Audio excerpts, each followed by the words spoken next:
What's up, guys? Tim from Olsen Motorsports. Today we are driving around in, hands down, my favorite car of all time for a Porsche. It's a 20, I think this is a 12 GT3RS, so 997.2 GT3RS, which, you know, I'm sentimental to it, but this car can humble you in a really big hurry. It's super raw. It doesn't have, you know, the super invasive traction control and all the sort of bells and whistles and nannies that the new cars have. But it's an absolute blast to drive the car. And a lot of people have asked us, how do we tune shocks? Thank you, Keith. He's turning up my heat because it's literally like 6 degrees outside. So we're driving around in GT3RS in manual in 6-degree weather on Cup 2s. So this ought to be super interesting. But a lot of people ask, how do I tune my shocks? So, you know, you just spent all this money and you've got triple adjustable shocks, and how do I set them? So, and we're going to go out and kind of explain my thought process when I'm shock tuning on a car. So I have these started right now where I think the customer is going to like it. So especially on the street, you want relatively high compression, low rebound on the street. Because a bump is still a bump, even though you're hitting it with less force than you would be on a racetrack. You still need something to control pitch and roll in the vehicle. So I leave compression somewhat the same, and then I run a relatively light rebound circuit. Because, you know, this car would have originally had this button down here, which would be your sport mode. So if you've ever driven a GT3, if you hit that button, you're literally driving on the street like this. You know, it's really... It's a bone-jarring feeling, and that's rebound. So we can make that car drive like that if we crank up rebound, but then it's not comfy. I have to turn on sport mode. Yes, it's so much better. Let me try to back out of here without getting hit. And there's a car.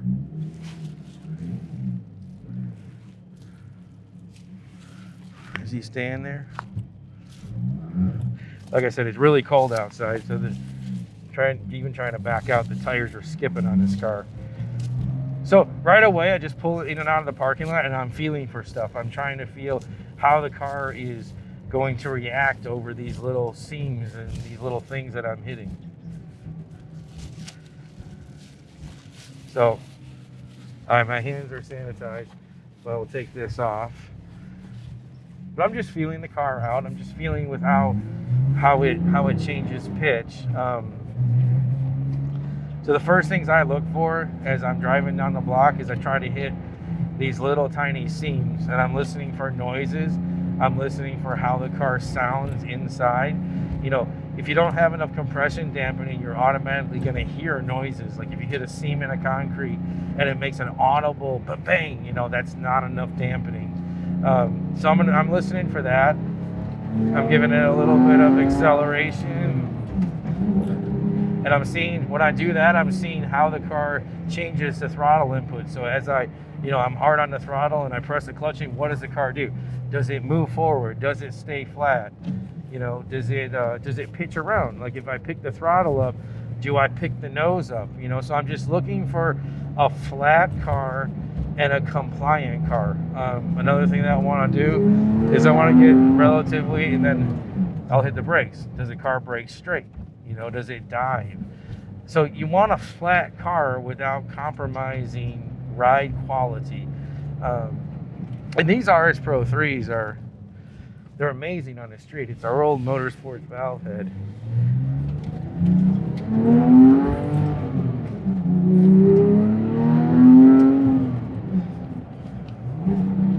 And then I'm also looking for, how does the car change here? You know, does it feel really pitchy? Does it feel really rolly?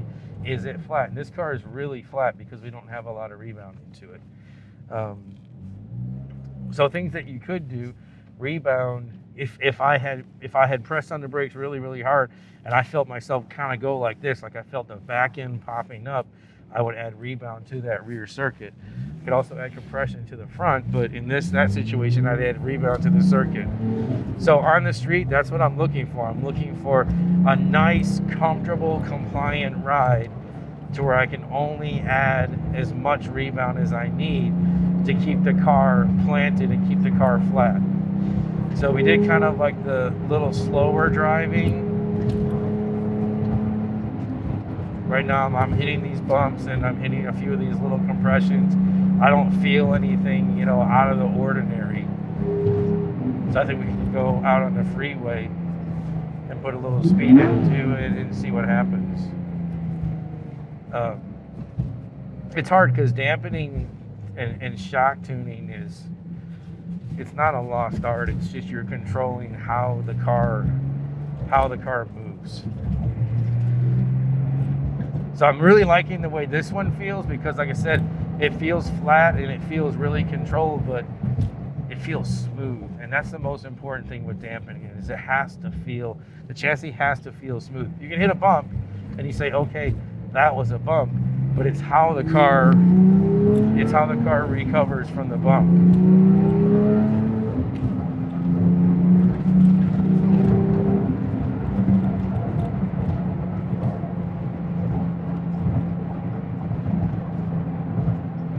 So right here, I know this stretch of freeway really well, and out here I've got some big compressions, you know, that I wanted to hit with a little bit of speed, but seeing as we have some traffic right now, it's probably not going to happen.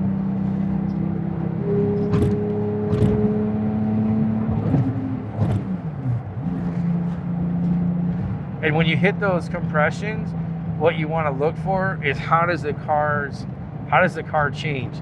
Does it take the bump right here? We hit that compression, and also right here. How does it take the bump? Does it roll over the bump? Meaning, is it too stiff? Is it not compliant enough? So what you'll feel the car doing is you'll feel the car roll over the crown of the bump, and you won't, let me get past this guy. You'll feel the car roll over the crown of the bump instead of the wheel and tire moving and the car staying straight. In that case, you would want to lower compression a little bit to increase compliance. If you hit a compression and the car does a compression and then it keeps on doing this, if it keeps on like a floaty feeling, you would want to add rebound and also high-speed compression. So you can add high-speed compression that will slow that down, but high-speed compression is landing inside the bump, inside the compression. What you're trying to do is when it comes off of the compression, you're trying to slow that down, which will be the rebound of the car.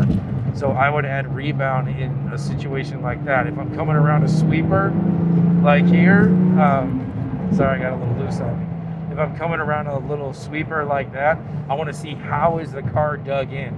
Does it feel like it's rolling over? Is it dug in flat? You know, am I losing the rear because the rear is too stiff? So there's many things that, you know, that go through your head when you're trying to tune those shocks. But like I said, you're looking for flat. So if you have something that comes up and you say, okay, that's an issue. What is the issue? Is it on the rebound or is it on the compression of the dampening? Because at the end of the day, that's all you're trying to do with dampening is your force is mass times acceleration. All you're trying to do is control the acceleration of the mass, and it's either moving up or down, and it's that simple.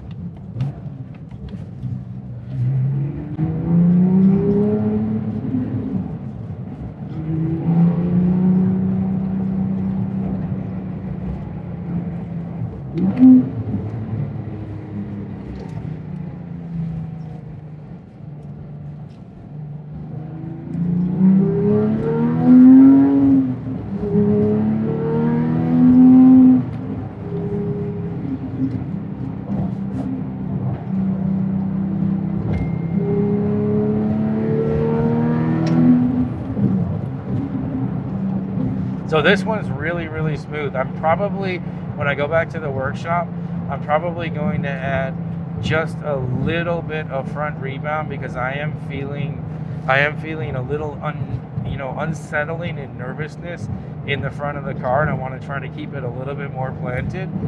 And on something like this, I'm probably going to add only one click. These JRZ suspension dampers, you feel every single click as long as you're not out of the window of where compression and rebound and high and low speed, where they all work together as long as you're not outside that window, you know, you can feel one click. One click is actually a pretty big change. So on this one, like I said, that's the only thing that I'm feeling. I'm not hearing anything audible. And if I hear something audible, that's usually, you can make damper adjustments for that. So if you don't have enough compression and you hit a seam in the concrete right here, another one of the things that a damper does is it absorbs NVHs, noise vehicle harmonics. So it will absorb NVHs. If you ever had a car with a dead damper and you hit the seam in the concrete and it feels like the whole front of the car is falling apart, basically, that's NVH. So you can adjust the NVHs out of the car with raising up compression. So there's so much stuff you can do, but the basics of it is just a flat car. You just want a flat car at all points in time. And you know, if you do that and you can achieve that, you'll hit bumps, you'll hit curbs, you'll hit compressions and stuff like that. And if the shock settings are right, you'll just fly right through it. So you'll feel yourself going over it, but you don't ever lose control. And that's the biggest thing, is maintaining control of the car. Tim Olsen had a great saying one time, Keith. What was that great saying? 4 tires on the ground is always better than 3. And it's that simple. 4 tires on the ground at all points in time is better than 3. So that's my rant on, you know, street driving shock settings. As always, if you have any questions or comments, put them in the comment section and we'll try to answer them to the best of our ability. Thanks for watching, guys. We gotta go through the bridge like an idiot.